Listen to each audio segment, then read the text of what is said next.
சாந்தி. அவ்யக்த சமிகை 28 ஏப்ரல் 2026. பாபா இன்னைக்கு என்ன சொல்றாருன்னா, किसके संस्कार सरल मधुर होते हैं तो वो संस्कार स्वरूप में आते हैं.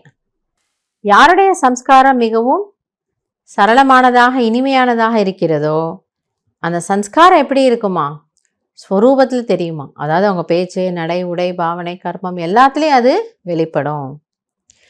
जब संस्कार बाप दादा के समान बन जाएंगे तो बाप दादा के स्वरूप सभी को देखने में आएंगे.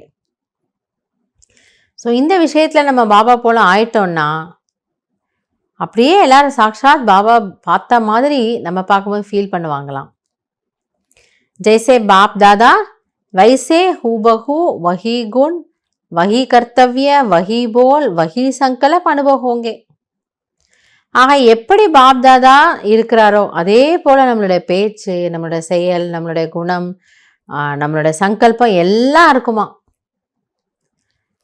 சபிக்கே முக்ஸே நிக்கலேகா ஏதோ வகி லக்தே.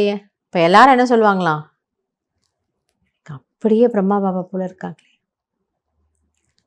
அவர் இப்படி தான் இருந்துட்டு போயிருப்பார் போல இருக்கு, இப்படி தான் சொல்லி கொடுத்துட்டு போயிருப்பார் போல இருக்கு இல்லையா. நம்ம யாருமே சாக்காரில் பார்க்கலாம், ஆனால் அவ்யக்தில் நல்லாவே அனுபவம் பண்ணிகிட்ருக்குறோம். அதனால் என்ன சொல்லாரு, அவரை போல சம்ஸ்காரத்தை வச்சுக்கோங்க. பாபா எவ்வளோ ஸ்வீட்டாக இருக்கிறாரு. எல்லாரும் நம்ம ஹக்குசே ஒரு உரிமையோட மேரா பாபான்னு சொல்கிறோம் இல்லையா. அப்போ எதனால் சொல்கிறோம், அவரோட ஸ்வீட்னஸ். அதே போல் நீங்களும் உங்களுடைய எல்லாவற்றையும் மாற்றிக்கொள்ளணும். மாற்றிக்கிட்டா நாமளும் எப்படி இருப்போமா,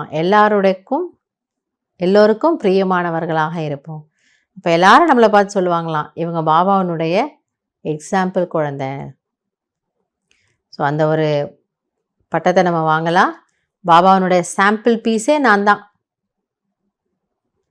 என்னை பார்த்து தான் எல்லாரும் என்ன பண்ண போகிறாங்க, பாபா வீட்டுக்கு வரப்போகிறாங்க.